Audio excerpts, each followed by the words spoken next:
हवेली से वापसी श्रुति और शिवांशी हवेली से वापस घर आ जाती हैं। दादी मुस्कुराते हुए लेकिन गहरी नजर से, हवेली तो बहुत सुंदर है, कुछ मिला या बस घूम कर आ गई? शिवांशी, नहीं दादी, कुछ खास नहीं मिला, बस लाइब्रेरी गए थे। श्रुति एक किताब देख रही थी अपने प्रोजेक्ट के लिए। दादी थोड़ा रुककर, अच्छा ठीक है, अब दोनों खाना खा लो और सो जाओ। रात का दृश्य डिनर के बाद श्रुति और शिवांशी छत पर बैठकर तारों को देख रही होती हैं। ठंडी हवा चल रही होती है, आसमान शांत लगता है, लेकिन माहौल अजीब सा है। शिवांशी धीरे से, श्रुति, लाइब्रेरी में तुम इतनी डरी हुई क्यों लग रही थी? श्रुति नजरें आसमान से हटाए बिना, डर तो लग रहा था। लाइब्रेरी के एक कोने में एक बहुत ही सुंदर डायरी थी, लेकिन पता नहीं क्यों मैं उसे उठा नहीं पाई। शिवांशी हंसते हुए, तो कल ले आएंगे, इतना सोचना क्यों? श्रुति चुप हो जाती है, उसकी नजरें अब भी तारों में उलझी रहती हैं। अगली सुबह श्रुति और शिवांशी, माँ पापा दादी, हम थोड़ा बाहर जा रहे हैं। दोनों फिर से हवेली पहुंचती हैं और सीधे लाइब्रेरी जाती हैं। श्रुति पहले वाली किताब वापस रख देती है। शिवांशी, अब चलो उस डायरी को ढूंढते हैं, बॉस के लिए भी कुछ लेना है। अचानक श्रुति रुक जाती है, उसकी आंखें चमक उठती हैं। श्रुति, शिवांशी, देखो वही डायरी, वही है। शिवांशी, अच्छा है, उठा लो और चलते हैं। डायरी उठाते ही, जैसे ही श्रुति डायरी उठाती है, चारों तरफ तेज हवा चलने लगती है। डायरी के पन्ने अपने आप पलटने लगते हैं। श्रुति फुसफुसाते हुए, कितनी पुरानी और कितनी सुंदर है। अचानक जोरदार धमाका, लाइब्रेरी के सारे बल्ब एक साथ फट जाते हैं। चारों ओर घना अंधेरा छा जाता है, लोग चीखने लगते हैं, अफरा तफरी मच जाती है। शिवांशी घबराकर श्रुति का हाथ पकड़ते हुए, श्रुति चलो जल्दी बाहर। श्रुति डायरी पकड़े हुए कांपते हाथों से, पर यह डायरी बहुत अच्छी है। शिवांशी, अभी छोड़, चलो। अंधेरे और भगदड़ में श्रुति डायरी वहीं छोड़कर बाहर भाग जाती है। हवेली के बाहर पार्क, दोनों थोड़ी दूर पार्क में बैठ जाती है। तभी पीछे से आवाज आती है, केयरटेकर, रुको मैडम। वह हाथ में डायरी लिए खड़ा होता है। केयरटेकर, आपकी डायरी गिर गई थी। श्रुति हैरान, पर ये मेरी नहीं है, ये तो आपकी लाइब्रेरी की है।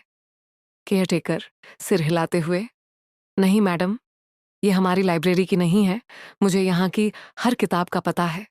शिवांशी, तो शायद किसी और की होगी। केयरटेकर, नहीं मैडम, सबसे पूछ लिया, ये किसी की नहीं है। कुछ पल बाद श्रुति, ठीक है, हम रख लेते हैं, अगर कोई लेने आए तो हमें बता दीजिएगा। केयरटेकर डायरी दे देता है। जैसे ही श्रुति उसे पकड़ती है, तेज हवा चलने लगती है, आसमान का रंग बदल जाता है। तूफान के बाद दोनों पास के ढाबे पर रुकती हैं। श्रुति डायरी अपने बैग में रख लेती है। कुछ देर बाद तूफान रुक जाता है।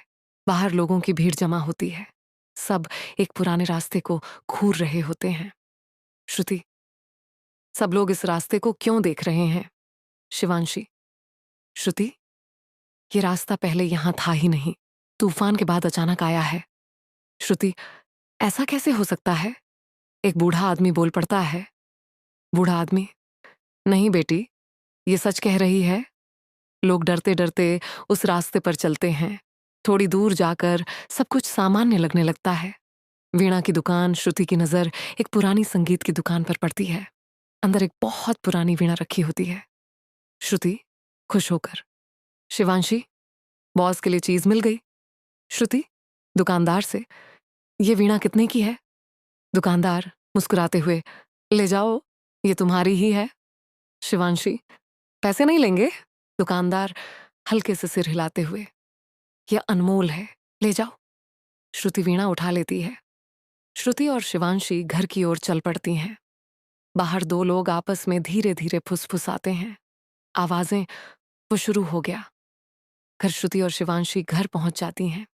श्रुति उत्साह से, माँ देखो, बॉस के लिए क्या चीज मिली है। माँ, बहुत सुंदर वीणा है। दादी वीणा को गहरी नजर से देखते हुए, हाँ, सच में बहुत सुंदर है। दादी, थोड़ा रुक कर। चलो, आज के लिए काफी है, सुबह बात करेंगे। रात समाप्त रात। श्रुति का कमरा। श्रुति खुश मन से अपना बैग साइड में रखती है। श्रुति मुस्कुराते हुए, मैं बहुत खुश हूं, वीणा बिल्कुल परफेक्ट है, हमारा काम बन गया। वह सोने चली जाती है। बैग के अंदर डायरी का एक पन्ना अपने आप पलट जाता है। सुबह हल्की धूप फैल रही होती है। श्रुति घर के आंगन में खड़ी होती है। दादी, श्रुति बेटा, चलो पास के खेतों तक घूम आते हैं, थोड़ी देर मेरा साथ भी दे दो। श्रुति, हाँ दादी, आई। श्रुति और दादी खेतों की ओर चल पड़ती हैं। हवा शांत होती है, लेकिन वातावरण में अजीब सी उदासी महसूस होती है। दादी, अच्छा हुआ बेटा, वीणा मिल गई, तुम्हारी परेशानी खत्म हो गई। श्रुति मुस्कुराते हुए, हाँ दादी, बॉस को 100% पसंद आएगी। तभी सामने से एक आदमी आता है। आदमी, नमस्ते दादी। दादी, नमस्ते बेटा, कैसे हो? आदमी थोड़ा घबराया हुआ, दादी, आपने सुना? कल के तूफान के बाद हवेली के पास एक नया रास्ता निकल आया है। अब लोग उसका इस्तेमाल भी कर रहे हैं और उसे टूरिस्ट प्लेस में भी जोड़ दिया गया है। दादी का चेहरा अचानक सख्त हो जाता है। दादी घबराकर धीमी आवाज में, ये सब शुरू हो गया। श्रुति, दादी क्या शुरू हो गया? आदमी, हो सकता है दादी रास्ता पहले से हो, बस अब खुल गया हो। दादी तेज आवाज में, नहीं बेटा, ऐसा नहीं होता। दादी श्रुति की ओर देखती है। दादी, श्रुति, ये रास्ता हर 100 साल में सिर्फ एक बार खुलता है, और जब ये रास्ता बंद होता है ना, तो गांव का सबसे अच्छी लिखावट वाला इंसान हमेशा के लिए गायब हो जाता है। श्रुति सन्न रह जाती है। श्रुति, पर दादी आपको कैसे पता? दादी भारी आवाज में, बेटा, ये कहानियां बरसों से चली आ रही हैं। कोई नहीं जानता ये रास्ता क्यों आता है और क्यों किसी के जाने के बाद बंद हो जाता है। एक पल रुककर, दादी, इसका मतलब है जल्द ही कुछ बहुत बुरा होने वाला है। दादी श्रुति का हाथ जोर से पकड़ लेती है। दादी घबराकर, बेटा, तुम आज ही वापस लौट जाओ, आज ही। श्रुति खुद को संभालते हुए, ठीक है दादी, वैसे भी मेरा काम पूरा हो गया है, मैं बाद में फिर आ जाऊंगी। घर वापसी श्रुति और दादी घर लौट आती हैं। श्रुति अपना बैग तैयार करती है। माँ और पापा, बेटा जल्दी फिर आना। दादी श्रुति के पास आती हैं। दादी डरी हुई आंखों से, एक बात याद रखना बेटा, कुछ भी हो जाए, थोड़ी देर तक लिखना मत। दादी, मुझे नहीं लगता तुमसे अच्छी लिखावट किसी की है। श्रुति हल्की हंसी के साथ, दादी मेरा सारा काम तो कंप्यूटर पर होता है, मैं लिखती ही नहीं हूं। दादी धीरे से, फिर भी जब भी डर लगे हर हर महादेव कहना। श्रुति, ठीक है दादी। श्रुति सबको अलविदा कहती है। डिपार्चर श्रुति स्टेशन की ओर निकल पड़ती है। उसके बैग में डायरी होती है और हाथ में वीणा। जाते जाते वह शिवांशी को देखती है। श्रुति धीरे से, शिवांशी, दादी को मत बताना वीणा कहां से मिली है, वरना वो और चिंता करेंगी। शिवांशी सिर हिला देती है। कैमरा श्रुति के बैग पर रुकता है। डायरी के जिप के अंदर से हल्की सी हवा महसूस होती है। स्टेशन श्रुति ट्रेन से वापस लौट रही होती है। कुछ ही देर में स्टेशन पहुंच जाती है। स्टेशन पर आर्यन उसे रिसीव करने आता है। उसकी नजर श्रुति के हाथ में वीणा पर पड़ती है। आर्यन मुस्कुराते हुए, श्रुति, ये वीणा तो बहुत सुंदर है। श्रुति, हाँ, बड़ी मुश्किल से मिली है और मुझे लेने आने के लिए थैंक यू। आर्यन, पर मिली कहां से? श्रुति बात टालते हुए, वो बाद में बताऊंगी, बाकी सब कहां हैं? आर्यन, सबको कॉल कर दिया था। जब पता चला कि वीणा मिल गई है और बॉस के लिए परफेक्ट है तो सब घूमने निकल गए, 2 दिन बाद आएंगे। श्रुति संतोष से, अच्छा है। श्रुति आर्यन की पैनी साइकिल के बारे में पूछती है। श्रुति मजाक में, तुम साइकिल ले आए?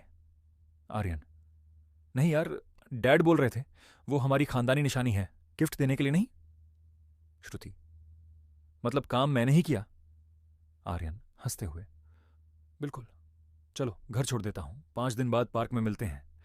5 दिन बाद पार्क, सब लोग पार्क में मिलते हैं।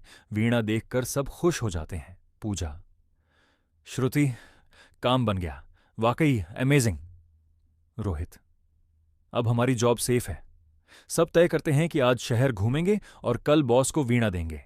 पूरा दिन मस्ती में निकल जाता है। अगला दिन बॉस का घर, सब एक साथ बॉस के घर पहुंचते हैं। श्रुति आगे बढ़कर वीणा देती है। श्रुति, सर ये बहुत पुरानी वीणा है, आपके दादाजी को जरूर पसंद आएगी। बॉस ध्यान से वीणा देखता है। बॉस, ये सच में बहुत सुंदर है, मुझे भी पसंद आई, आप सबका शुक्रिया। बॉस मुस्कुराता है। बॉस, आप सबको 1 हफ्ते की छुट्टी, वो भी डबल सैलरी के साथ, 1 हफ्ते बाद ज्वाइन करना। सब खुश हो जाते हैं। बॉस स्टाफ से, वीणा अंदर रख दो, संभाल कर। वीणा अंदर रख दी जाती है। सब लोग घर लौट जाते हैं। पूजा, श्रुति ये सब सिर्फ तुम्हारी वजह से हुआ। सब श्रुति को धन्यवाद कहते हैं। रात, श्रुति का घर, श्रुति पूरी तरह रिलैक्स होती है। टेबल के पास बैठकर सोचती है, चलो शुक्र है काम फिनिश हुआ। अचानक उसे याद आता है, डायरी, वो डायरी अभी भी बैग में है।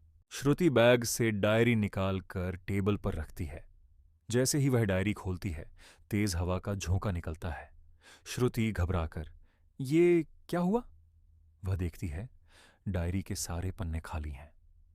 श्रुति, इतनी सुंदर डायरी, पर इसमें कुछ भी लिखा नहीं। थोड़ा सोचकर, श्रुति, चलो अपना नाम ही लिख देती हूं। श्रुति डायरी में लिखती है श्रुति, और फिर सोने चली जाती है। टेबल पर रखी डायरी से एक काला साया धीरे धीरे बाहर निकलता है। एक भयानक आवाज, साया गंभीर हंसी के साथ, मैं आजाद हो गया, आखिरकार इस समय की सबसे अच्छी लिखावट मिल गई।